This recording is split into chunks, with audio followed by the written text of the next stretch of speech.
Good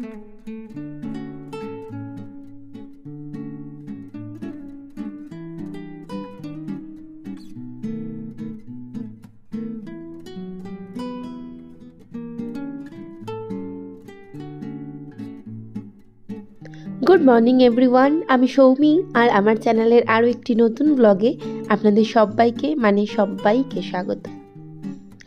আজকে সোমবার আর দেখতেই পেলেন ঘড়িতে এখন 5টা বাজে। আজকে আমি অনেকটা সকালে উঠেছি, কারণ আজকে তো শ্রাবণের শেষ সোমবার, তো সেই জন্য একটা পুজোর ব্যাপার থাকে। তো ভেবেইছিলাম বেশ সকাল সকাল উঠবো। অ্যাকচুয়ালি আরও একটু আগে উঠবো ভেবেছিলাম, ঘুমটা আর ভাঙছিল না। মানে ঘুম আমার প্রত্যেক দিনই ভেঙে যায় 4টে সাড়ে 4টে নাগাদ। একটু উঠছি করে দেরি হয়ে যায়। তো উঠেই আমি সোজা একটুখানি মুখে চোখে জল দিয়ে বাবুইকে ডাকতে চলে আসি যে বাবা তুই একটু ওই ঘরে উঠে চলে যা, আর আমি এই ঘরটা গুছিয়ে ফেলি। কারণ ওরা ভরসায় বসে থাকলে যে বলি প্রত্যেক দিনই আমার দেরি হয়ে যাবে। তো ওকে ডেকে দিয়ে আমি একটু শান্তিতে বসে পড়েছিলাম এই ঘরে, আর একটু জল খাচ্ছিলাম। কত কি ভাবি, বাবুই রোজ দুষ্টুমি করে, পড়ার জন্য পড়তে বসতে বলতে হয়, আর ভালো লাগে না। ওর কথাই ভাবছিলাম। তারপর ভাবলাম না, বেশিক্ষণ সময় নষ্ট করা যাবে না, কারণ আজকে অনেকক্ষণ সময় ঠাকুর ঘরে যাবে। তো যা ভাবা তাই কাজ। তো বিছানাপত্রগুলো এক এক করে গুছিয়ে নিচ্ছিলাম। আর বাবুইয়ের ঘরে তো মানে দুদিন ধরে একটা জিনিস ওয়াচ করছি, যখন সকালবেলা এসে ডাকি দেখি মশারি তোলে না, মানে টানিয়ে শোয় না। তো সেই জন্য ও মশারি টানিয়ে শোয় না, আর এদিকে না ডেঙ্গির প্রভাব একটু একটু করে বাড়ছে। তো ওটার জন্য আমি একটু ভয়ও পাই। আর বকাবকি করলাম সকালবেলা, আর কতই বা বকবো। তাও বড় বড় চোখ করে বললাম পরের দিন যদি দেখেছি তো তোকে কিন্তু আমি ওই ঘরে শুতে পাঠিয়ে দেবো। তো ওর ঘরের বিছানাটা গুছিয়ে সমস্ত জানালা কপাটগুলো এক এক করে খুলে ফেলছিলাম। এখন 5টা বাজে, গরমকাল বলে বেশ সুন্দর আলো ফুটেছে। আর এটা যদি শীতকাল হতো পুরো ঘুটঘুটে অন্ধকার থাকতো এতক্ষণে। তবে শীতকালে ওটা 5টা হয় না, 5:30 বেজে যায় আমার ঘুম থেকে উঠতে। আর বাবুই যেদিনকে স্কুলে যায় সেদিনকে ওই 5টা 5:30তেই উঠি। যাই হোক, তো এদিকে যা যা কাজ থাকবে, যেমন একটুখানি রান্নাঘরটা পরিষ্কার পরিচ্ছন্ন করে নেওয়া, ঝাঁট মোছা, বেশ কিছু কাচার জমেছে, সেগুলো আজকে আমাকে কাচতে হবে। চাদর একটা পড়ে আছে, একটা না 2টো চাদর পড়ে আছে। তবে আজকে ভেবেছি একটা কাচবো, 2টো কাচলে না কষ্ট হয়। তো তারপর ভাবলাম না, আগে একটুখানি গাছে জলগুলো দিয়ে আসি।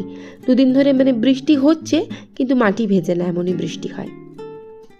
তাই বলে ছাদে চলে এলাম, আর উঠে দেখেছিলাম একটু হালকা একটা মেঘ আছে, আর সূর্যটাও দেখা যাচ্ছে। মা, খানিকক্ষণ বাদে গিয়ে দেখি না সূর্য সব ডুবে গেছে মেঘের চোটে। তবে বৃষ্টি হবে বলে খুব একটা মনে হয় না, কিন্তু আকাশটা বেশ মেঘলা। তো তখন বলছিলাম না, গাছগুলোতে জল দিতে হবে। আর কি জানি কেন গাছের পাতাগুলো হলুদ হয়ে গেছে, অতিরিক্ত জল পড়েছে তো সেই জন্য। মানে জবা গাছের পাতাগুলো, এদিকে এই কী বলে এই গাছটার নাম আমি ভুলে গেছি, বড় অ্যালামন্ডাটা, পাতাগুলো কেমন হলুদ হয়ে যাচ্ছে। তো এই ট্রিটমেন্ট কিছু করলেই বেটার হয়ে যাবে আবার আগের থেকে। আর বর্ষাটা চলে গেলে আমি সমস্ত টবগুলোকে নিয়ে আবার মাঝখানে রেখে দেবো, মাঝখান থেকে সাইডে রেখে দেবো। তো গাছে জল দেওয়া কমপ্লিট করে আবার নিচে যাব, নিচে গিয়ে আবার দেবো ঘরদোর ঝাড়, মুছবো, কাচবো, স্নানে যাব, এত কাজ আছে। তো কালকে রাতের বেলা না ড্রেসিং টেবিলটা একটুখানি আগোছালো হয়েছিল। আমি কোনো ঝামেলা না রেখে, মানে আজকের জন্য কাজটা ফেলে না রেখে, কালকে রাতের বেলায় সব গুছিয়ে নিয়েছি। এখন তো আমার আজকে পুজো আছে, কিন্তু ব্যাপার হয়েছে আমার ঘরে ফুল নেই। বাবুইকে এখন আমাকে হাতে পায়ে ধরে ডাকতে হবে যে মামা ওঠ, ফুল এনে দে। দইটাও আনতে বলতে কালকে তমালকে আমি ভুলে গেছি। তো যাই হোক, এই সমস্ত কাজগুলো করে নিয়ে ওকে ঘুম থেকে তুলে পাঠাবো আমি মিষ্টি, দই, দই না মিষ্টি এনে দিয়েছি তমাল, দই, ফুল আনতে। তো এরপরে আমি আজকে না অল্প কটা জামা কাপড় ছাদে মেলেছিলাম, কারণ মানে একটু ভারী তো জামাগুলো, যেগুলো শুকাচ্ছিল না। আর কিছু ভাবলাম তাই 2-1টা ছাদে মেলে দিই, পুজো করতে একটু বেশি সময় লাগবে। তো পুজো করে নামার সময় নামিয়ে নিয়ে একেবারে চলে যাব। বলা যায় না টুপুস করে বৃষ্টি চলে আসতে পারে। তবে আবারও বললাম, আমার মনে হচ্ছিল না যে আজকে বৃষ্টি আসবে। তো আর এই মাঝের তারটাতে না ভীষণ পিঁপড়ে দেখতে পেলাম, সেই জন্য আর মাঝের তারে মেললাম না। আর আজকে যেহেতু ছিল বলছিলামই শ্রাবণের শেষ সোমবার, আমি যতটুকু পেরেছি তো সেইটুকুই দিয়ে আমি আমার প্রভুকে পুজো করার চেষ্টা করেছি। তো শুনেছি মহাদেব অল্পেই সন্তুষ্ট, তার জন্য বিশেষ কিছুই করতে লাগে না। আসলে ভগবানের জন্য কোনো আড়ম্বরের প্রয়োজন না, তবুও আমরা করে থাকি আমাদের ভালো লাগার জন্য। আমরা কিছু আড়ম্বর করে থাকি। ভগবানকে যদি শুদ্ধ মনে ডাকা যায় তাহলেই কিন্তু পুজো কমপ্লিট। আর সবচেয়ে বড় পুজো আমার মনে হয়, আমি কোনো গুণীজনের থেকে শুনেই বলছি, সবচেয়ে বড় পুজো হচ্ছে কারোর সাথে মিসবিহেভ না করা, কাউকে কটু কথা না বলা। আমি এখানে শান্তিতে ভগবানের পুজো করছি, আর পুজো ঘর থেকে নেমে নিচে এসে আমার শাশুড়িকে দুটো খারাপ কথা বলছি, শ্বশুরের সাথে মিসবিহেভ করছি, মাকে বলছি বেরিয়ে যাও বাড়ির থেকে, তাহলে ভগবান না একেবারেই আমার পুজো অ্যাকসেপ্ট করবে না। তা আমি যদি এখন ভগবানের মাথায় কিলো কিলো দুধও ঢেলে দিই, মধু ঘি যা খুশি দিয়ে দিই, ভগবান আমার পুজো গ্রহণই করবে না, এটা আমি জানি। তো যাই হোক, আমি আমার পুজোটা কিন্তু কমপ্লিট করেছি, আর ভক্তি বলে ভগবানকে বললাম, প্রভু সবাইকে ভালো রেখো, সকলের যেন মঙ্গল হয়। তো পুজো কমপ্লিট করে নিচে এলাম, দেখলাম তমাল বিছানা গুছিয়ে দিয়েছে। তবে বিছানা গোছানোর পর তমাল খানিকক্ষণ বিছানায় বসে থাকে, যার ফলে বিছানাটা আরও একবার আগোছালো হয়ে যায়। তাই আমি আবার সমস্ত বালিশ টালিশ এদিক থেকে ওদিক ঠিকঠাক করে দিচ্ছিলাম। আজকে না সকালবেলা আমার ইচ্ছাই করছিল না যে রান্না করব, তবে আমি তো খাবো না সেরকম আমিষ ফামিষ কিছুই খাবো না, ফল টল খাবো ভেবেছি। তো সেই জন্য আমি আর সেরকম কোনো কাজও পাচ্ছিলাম না, কি করবো, রান্না না করে আবার বাইরে থেকে অর্ডার করব। আর বাইরের খাবার না তমাল একেবারেই খেতে পছন্দ করে না, একেবারে অগত্যা না হলে বাইরের খাবার একেবারেই তমাল খেতে চায় না। তো পুজো দিয়ে এসে বড্ড গরম লাগছিল, আমি একটু বসেছিলাম, আর তারপর বিছানাটা ঠিক করে দিলাম, দেখতেই পেলেন আপনারা। আর তারপরে একটু মুখটুক ধুয়ে নিয়ে একটু ফ্রেশ হয়ে নিলাম, ব্যাস, আর কিছুই না। এরপরে সোজা চলে যাব আমি রান্না কাজে। তবে তার আগে একটু খিদে পাচ্ছিল, আর বাবুইকে দিয়ে ভাবলাম যে কিছু খাবার আনাই, নিরামিষ খাবার, তো সেটা বাবু এনে রেখেছে, ভাবলাম আমি এখন ওটাই খাবো। তো খিদে তো জোর পাচ্ছিল, অনেকক্ষণ বেজে গেছে, আর বাবুই ঘুম থেকে উঠতে দেরি হয়েছিল, তাই জন্য আমার পুজো টুজো করতেও একটু দেরি হয়ে গেছে অত সকালে ঘুম থেকে ওঠার পরেও। তবুও গুছিয়ে তো হয়েছে কাজটা। তারপরে এসে দেখলাম বাবুই পড়ছে, আর আমারও পেয়েছিল খুব জোর খিদে, তো আমিও বসে পড়লাম খেতে। আসলে কালকে বাবুর স্কুলে একটা কিছু জমা দেওয়ার আছে, প্রজেক্ট হোক বা কিছু, তো সেটা নিয়ে বাবুই বসে আছে। আর হাজারবার বলেও আজকাল খাট থেকে নেমে চেয়ার টেবিলে পড়তে বসে না। যাই হোক, ও পড়ছে, আর আমার এদিকে কিন্তু খাওয়াটা কমপ্লিট হয়ে গেল। আর রান্না বলতে আজকে আমি করব পটল আলুর তরকারি, নিরামিষ, একদম নিরামিষ। আর ফ্রিজে একটু ডাঁটা আছে, তো ডাঁটা আলু টমেটো দিয়ে একটা তরকারি করব। তবে তার আগে কিছু বাসন পড়েছিল, যে বাসনগুলো আমাকে তো মাজতেই হবে।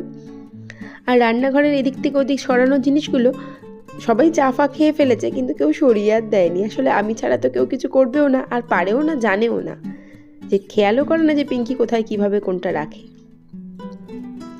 তো কিছু বাসন পড়েছিল, যে বাসনগুলো তো মাজতেই হবে, আর এরপরে বেশি পড়ে গেলে তো অতিরিক্ত হয়ে যাবে, তখন আমার সিঙ্ক উপচে মাটিতে পড়ে যাবে। যাই হোক, বাসনপত্রগুলো সব সুন্দর করে মেজে নিচ্ছিলাম। আর আমি না খুব চেপে বাসন মাজতে পারি না, এটা আমার একটা ডিসঅ্যাডভান্টেজ। তো যেমন পারি তেমনই বাসন টাসনগুলো মেজে নিচ্ছিলাম। তো আনাজ না কালকে রাতে আমি কাটতে পারিনি, আমার ভালোই লাগছিল না কালকে রাতে।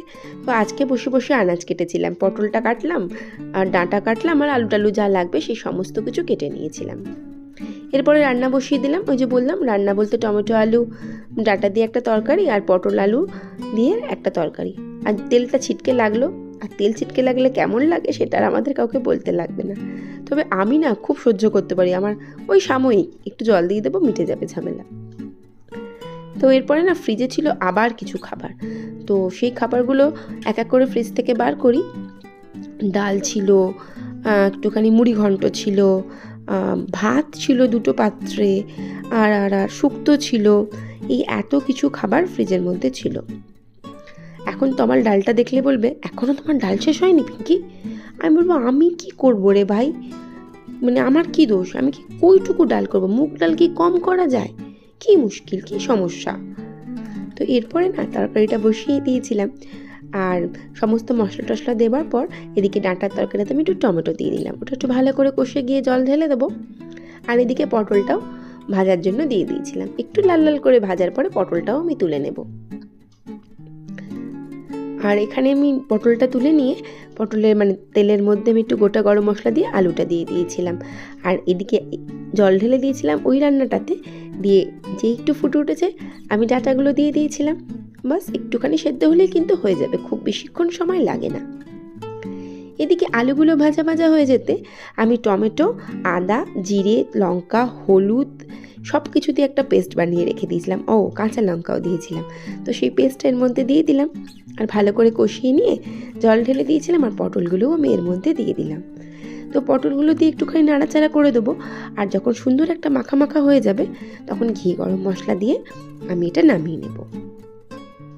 তো রান্নাবান্না কিন্তু আজকে আমার টোটাল কমপ্লিট হয়ে গেছে। আর এইদিকে বাবুয়ের ঘরে এসে দেখছি যে ওর পড়াও কমপ্লিট করে ফেলেছে, কমপ্লিট হয়নি, আপাতত কমপ্লিট হয়েছে, কারণ আজকে তো সোমবার, ও পড়তে যাবে আউট অফ স্টেশন। তো সেই জন্য উঠে পড়েছে আর আমাকে বললো আপনি আমাকে খেতে দিয়ে দিন মাম্মা প্লিজ। তো ওর ভাতটা আমি বেড়ে দিচ্ছিলাম আর কিছুটা আমি খাবার বেড়ে দিলাম আর কিছুটা বললাম তুই সামনেই রেখে দিচ্ছি, তুই নিয়ে খাস। তো ওর খাবারটা বেড়ে ও স্নানে চলে গিয়েছিলো, স্নানও কমপ্লিট হয়ে গিয়েছিল। তারপরেই আমাকে বললো আপনি একটু খাবারটা বেড়ে দিন। তো এরপরও বাবুই সোজা বসে গেল খেতে আর দেখে বলছে এটা কি? মুড়িঘণ্ট বানিয়েছেন, অনেক দিন খাইনি। আসলে মুড়িঘণ্টটা আমি বানাইনি, আমাকে দিয়েছে মুড়িঘণ্টটা। তো শান্তিতে খেতে বসে যাক। আজকে যেহেতু আমার খাওয়ার কোনো ঝামেলা নেই, তো তমাল আসবে অনেকটা পরে, তো আমি তারপরে তমালকে খেতে দেবো আর সেই খাবো হয়তো সেই সন্ধেবেলা, যদি খিদে পায়। ফল টল আছে, একটু মিষ্টি ফিষ্টি আছে, তাই খাবো। প্রথমে ভেবেছিলাম নিরামিষ ভাত খেয়ে নেবো, তারপর ভাবলাম দূর থাক, একটা দিন না খেলে কি মরে যাবো নাকি। তো যাই হোক, বাবুই ওর খাবারটা কমপ্লিট করে নিক আর তারপরও সোজা বেরিয়ে যাবে পড়তে। আসলে ট্রেনে যায় তো আর একা যায়, একটু একটু মনটা খুঁতখুত করে। তো আমি কন্টিনিউয়াসলি ফোন করি, ট্রেন থেকে নামার সাথে সাথেই আমি দেখে নিই কখন নামছে উঠছে, সেই আন্দাজে ফোন করে নিই। আর যাবার সময় বললাম একটা আপেল আছে, তুই নিয়ে যা খেতে খেতে, একটা হাফ আছে। তো বেরিয়ে গেল আর আমিও এবার দরজা দিয়ে এসে একটুখানি শান্তিতে শুয়ে পড়বো। আর তমাল আসবে যখন তখন উঠে আবার খেতে টেতে দেবো। আর ওই যে বললাম, তবে আমার ফ্রেশ হওয়া হয়নি, একটুখানি ফ্রেশ হয়ে নেব, নিয়ে আমি একটুখানি শুয়ে শুয়ে হয় গল্প বই পড়বো, আর না হলে সেই সেলাইটা বের করে একটু সেলাই করব। তো যাই হোক, ব্লগটা তাহলে আমি আজকে এখানেই শেষ করলাম। ভালো লাগলে প্লিজ প্লিজ পাশে থেকে যাবেন ভিডিওটা দেখার জন্য। Thank you so much.